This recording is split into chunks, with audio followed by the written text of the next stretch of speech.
Sabahınız xeyir. Bugün qanunvericilik üzrə e, qəbul sualından ibarət video izah çəkmək qərarına gəldim. Hansı ki, həm bu sualın izahını, həm bu sual ətrafında verilə biləcək bir çox sualların izahını verməyə çalışacağım. Biz bilirik ki, icra hakimiyyəti prezidentə məsul idi. E, Konstitusiyada məxsusdur sözü yox idi, amma qanunvericilik hakimiyyətini bir də məclis həyata keçirirdi. Məhkəmə hakimiyyətini məhkəmələr həyata keçirirdi.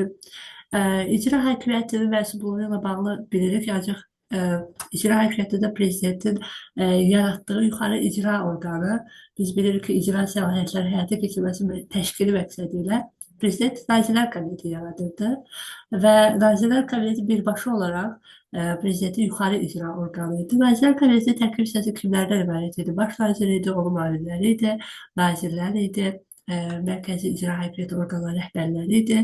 Təbii ki, burada nazirlərin müavinlərindən söhbət gedə bilməzdi. Ümumiyyətlə, Nazirlər Kabineti iş qaydasını da prezident müəyyənləşdirirdi. Dolayısıyla da prezidentin cavabdeh idi, ona tabe idi Nazirlər Kabineti. Tərkib olaraq təbii ki, burada istisna olaraq yadımızda saxlamalıyıq ki, nazir müavinlərini qeyd etmirdik. Sadəcə baş nazirin müavinlərindən söhbət gedə bilirdi.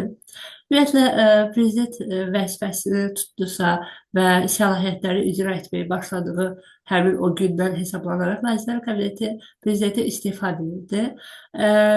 Və iclaslarına da birbaşa olaraq sırf baş nazir özü sədrlik edirdi. Lakin istisna hallarda prezident sədrlik edə bilərdi.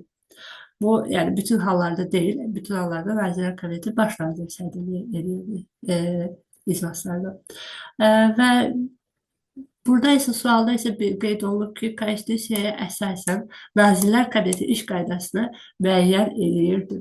Biz artıq bilirik ki, Nazirlər Kabineti iş qaydasını müəyyən edən prezident özü idi. Burada məsələn Milli Məclis xeyr, baş nazir xeyr, baş prokuror xeyr. Burada sadəcə doğru cavab prezident idi.